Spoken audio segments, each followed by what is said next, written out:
దశావతారం సినిమాలో చూపించిన నిజమైన గోవిందరాజుల స్వామివారి విగ్రహం గుడిలో ఉండకుండా ఎక్కడో ఒక మూలన ప్లేస్‌లో ఎందుకుంది? సముద్రంలో పడవేసిన ఆ విగ్రహం ఒడ్డుకు ఎలా కొట్టుకొనొచ్చింది? మరి నిజమైన విగ్రహం బయటెక్కడో ఉంటే ప్రధాన ఆలయంలో ఉన్న విగ్రహం ఏంటి? దాన్ని దేనితో తయారు చేశారు? ఇవన్నీ పక్కన పెడితే స్వామివారి విగ్రహం ఎందుకు డ్యామేజ్ అయింది? దాన్ని ఎవరు డ్యామేజ్ చేశారు? ఇవన్నీ మనం ఈ వీడియోలో తెలుసుకుందాం. వీడియోని చివరి వరకు చూడండి. హలో అండి. నా పేరు ఉదయ్. ఈరోజు ఒక మంచి వీడియోతో మీ ముందుకొచ్చాను. సో, ఆల్రెడీ మీరు థంబ్‌నెయిల్ చూసే ఉంటారు. మీలో చాలామంది 'దశావతారం' సినిమా చూసే ఉంటారు కదా! ఆ 'దశావతారం' సినిమాలో కమల్ హాసన్ గారిని ఒక విగ్రహానికైతే కట్టి సముద్రంలో పడేస్తారు. సో, అది ఒక నిజమైన స్టోరీ. అది వాస్తవంగా జరిగిన స్టోరీయే. సో, సినిమాకి తగ్గట్టు వాళ్ళైతే కొంచెం కల్పితంగా యాడ్ చేసి పెట్టారు. సో, ఆ స్టోరీకొచ్చేస్తే ఆ విగ్రహం ఏంటో కాదు, గోవిందరాజు వారి విగ్రహం అనమాట. ఆ స్వామివారి విగ్రహము. సో, అప్పట్లో 12వ శతాబ్దంలో ఇప్పుడంటే చాలా మతాలని చెప్పేసి అందరూ కొట్టుకుంటున్నారు గానీ, అప్పట్లో 12వ శతాబ్దంలో శైవులు అండ్ వైష్ణవులు వీళ్ళిద్దరే కొట్టుకునేవాళ్ళనమాట. శైవులు అంటే ఎవరు అంటే శివుడిని పూజించేవాళ్ళు. వాళ్ళని శైవులు అంటారు. వైష్ణవులు ఎవరు అంటే విష్ణుదేవుని పూజించేవారు వైష్ణవులు అని చెప్పేసి అంటారనమాట. సో, అప్పట్లో చిదంబరం అంటే తమిళనాడులో ఉంటుంది. సో, అక్కడ చోళ రాజైన ఆ రెండో కూలోత్తుంగుడు శివుడికి పరమ భక్తుడు. సో, అతను పరిపాలించే రాజ్యంలో అక్కడ అందరూ శివున్నే పూజించాలి. ఆఖరికి వైష్ణవులు గూడా శివున్నే పూజించాలని జెప్పేసి ఆర్డర్‌లయితే పెడతారనమాట. ఆ రాజుకు భయపడి కొంతమంది వైష్ణవ భక్తులు ఏం జేస్తారంటే శివుడినైతే పూజించడం స్టార్ట్ జేశారు. ఇంకొంతమంది ఏం జేస్తారంటే మా దేవుడైన విష్ణుదేవుడినే మేము పూజించుకుంటామని జెప్పేసి చాలా దొంగతనంగా అయితే ఆ రాజు కంటపడకుండా పూజించేవాళ్ళనమాట. అందులో ఒక భక్తుడు ఎవరైతే ఉంటాడో అది అతన్ని తీసుకెళ్ళి సముద్రంలో పడేస్తారని సినిమాలో అయితే మీకు చూపించారు 'దశావతారం' సినిమా. ఆ రెండో కూలోత్తుంగుడు ఏం చేస్తాడంటే వైష్ణవులు ఎవరు లేకుండా ఆ వైష్ణవ దేవుణ్ణి కూడా అసలు ఏం లేకుండా మొత్తం నాశనం చేయాలని అసలు అందరూ అతన్ని మర్చిపోవాలని చెప్పేసి సముద్రంలో అయితే పడేస్తాడనమాట. కొన్ని రోజుల తర్వాత ఆ సముద్రంలో పడేసిన ఆ గోవిందరాజుల వారి విగ్రహం అయితే ఒడ్డు కొట్టుకొని వస్తుంది. మీరు 'దశావతారం' సినిమా చూస్తుంటే లాస్ట్‌లో ఒక సీన్ కూడా వస్తుంటది ఇట్లా సముద్రానికి వచ్చినట్టు. ఆ కొట్టుకొని వచ్చిన ఆ విగ్రహాన్ని మళ్ళీ ఆ చోళ రాజు కంట పడకుండా మళ్ళీ ఆ కంటగా కనబడితే ఆ మొత్తం విగ్రహాన్ని నాశనం చేశాడేమన్న భయంతోటి ఈ వైష్ణవ భక్తులు ఎవరైతే ఉన్నారో ఆ విగ్రహాన్ని ఏం చేస్తారంటే చిన్న చిన్న గ్రామాలు దొంగతనంగా పాస్ చేసుకుంటూ ఎవరి కంట పడకుండా ఆ విగ్రహాన్ని అయితే తిరుపతికి తీసుకొనొస్తారు.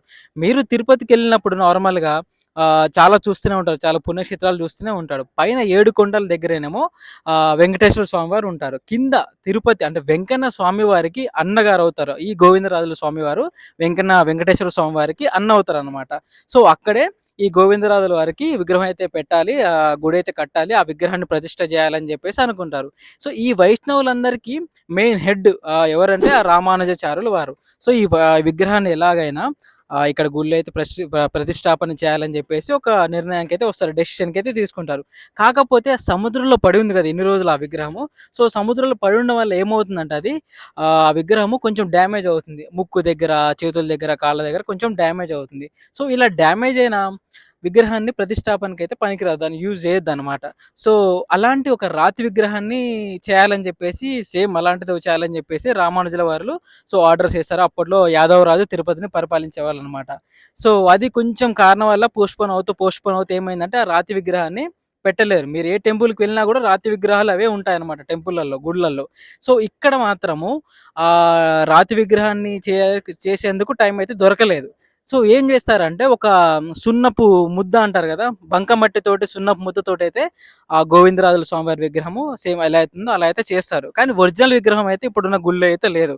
ఆ ఒరిజినల్ విగ్రహం ఎక్కడైతే ఉందంటే మన తిరుపతి బస్ స్టేషన్ నుంచి అండ్ రైల్వే స్టేషన్ నుంచి అండ్ గోవిందరాజుల స్వామివారి టెంపుల్ నుంచి అయితే కొంచెం దూరంలో అయితే ఉంటుంది. ఇప్పటికీ అక్కడ ఉందనమాట. పూజలైతే అవేం చేస్తలేరు. అక్కడ ఒక మంచినీటి కుంట ఉంటుంది. ఆ కోనేరు అంటారు కదా! ఆ కోనేరు అయితే ఇప్పటికీ ఉంది. మనం ఇప్పుడు ఆ కోనేటి దగ్గరికి వెళ్లి ఆ స్వామివారి విగ్రహాన్ని చూద్దాము. నిజమైన స్వామివారి విగ్రహాన్ని. అండ్ ఇక్కడ మీకు తిరుపతిలో మహతి ఆడిటోరియం కనిపిస్తుంది. దానికి ఆపోజిట్‌గా ఉన్న రోడ్‌లోనే మనకి ఆ కోనేరు కనిపిస్తుంది. ఇంకా స్వామివారి విగ్రహం అయితే కనిపిస్తుంది. ఈ ఆపోజిట్ రోడ్‌లో మనం నడుచుకుంటూనే వస్తే కనిపిస్తుంది. దాదాపు అక్కడ మెయిన్ రోడ్ నుంచి మీకు ఒక 300 మీటర్లు నడుచుకుంటూ వెళ్తే మీకు ఆ కోనేరు కనిపిస్తుంది. అండ్ ఆ కోనేటి వెనక మనకి తిరుమలకెళ్ళే రూట్ కూడా కనిపిస్తుంది. ఆ పెద్ద పెద్ద వెనకాల కొండలు కూడా కనిపిస్తూ ఉంటాయి. అండ్ మీరు ఇక్కడ నుంచి కొంచెం ముందుకెళ్ళిపోతే మీకు ఆ ప్లేస్ అయితే కనిపిస్తుంది.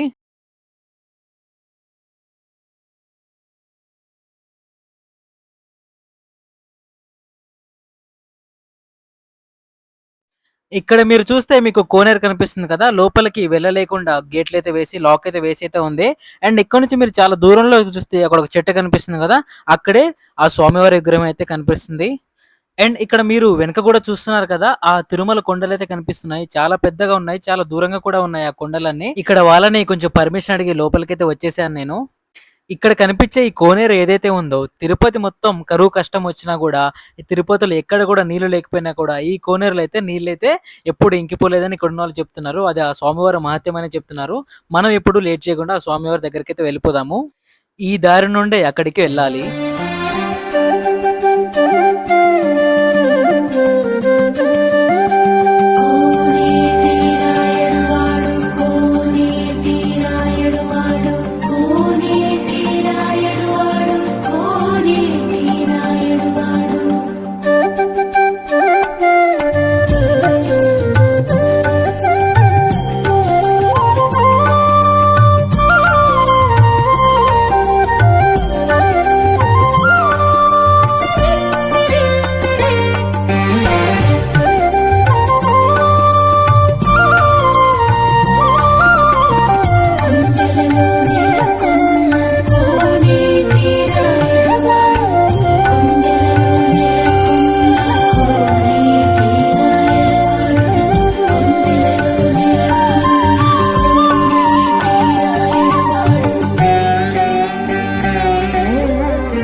ఫైనల్‌గా మనం ఆ స్వామివారి దగ్గరికొచ్చాము. చూస్తున్నారు గదా!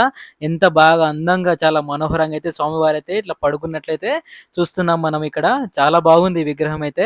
అండ్ ఇక్కడ చూస్తే కొన్ని కొన్ని డ్యామేజ్ అయినట్లయితే కనిపిస్తున్నాయి. ఇక్కడ నోస్ దగ్గర కొంచెం డ్యామేజ్ అయ్యి దాన్ని కొంచెం రీప్లేస్ చేసినట్టయితే కనిపిస్తుంది ఇక్కడ. అండ్ కింద మనకి కాళ్ళ దగ్గర గూడా కొంచెం డ్యామేజ్ అయినట్టయితే మనమైతే అబ్జర్వ్ చేయొచ్చు.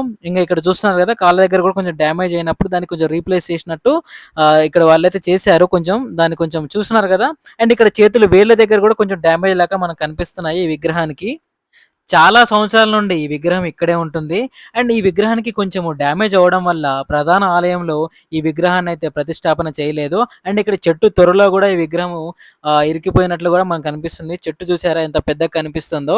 అండ్ చుట్టుపక్కల కోనేరు కూడా ఉంది. అండ్ ఈ విగ్రహం చుట్టూ 4 గోడలు పెద్ద గోడల్లాగా అయితే ప్రహరీ గోడ అయితే కట్టారు. ఎవరు రాకుండా లోపలికి.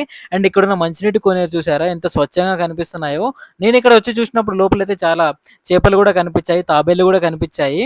ఇక్కడున్న ప్లేస్‌ని కొంచెం డెవలప్ చేసి భక్తులు ఈ స్వామివారిని చూడడానికి వీలుగా ఏదైనా ఏర్పాటు చేస్తే బావుంటుందని నా ఆలోచన. ఇది 'దశావతారం' సినిమాలో చూపించిన గోవిందరాజుల స్వామివారి నిజమైన చరిత్ర అండ్ నిజమైన విగ్రహం కూడా.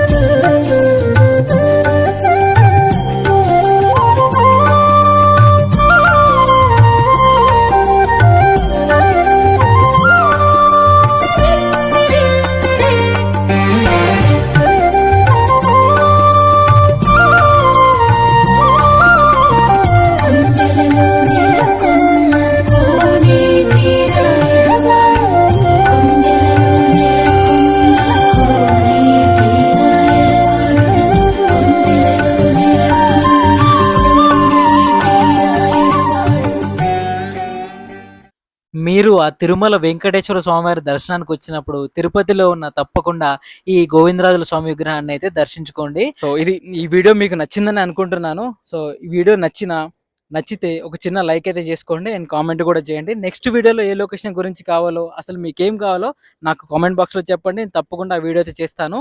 అండ్ నా ప్రీవియస్ వీడియోస్ కూడా చాలా బాగా సపోర్ట్ చేస్తున్నారు. Thank you. వికీపీడియా ఇంకా కొన్ని యూట్యూబ్ వీడియోస్ చూసి మీకు అర్థమయ్యేలా ఈ వీడియోలో నేను చెప్పడం జరిగింది. ఈ వీడియోలో నేనేమన్నా తప్పుగా మాట్లాడి ఉంటే నన్ను క్షమించండి. మళ్ళీ ఒక మంచి వీడియోతోటి మీ ముందుకు వస్తాను. Thank you.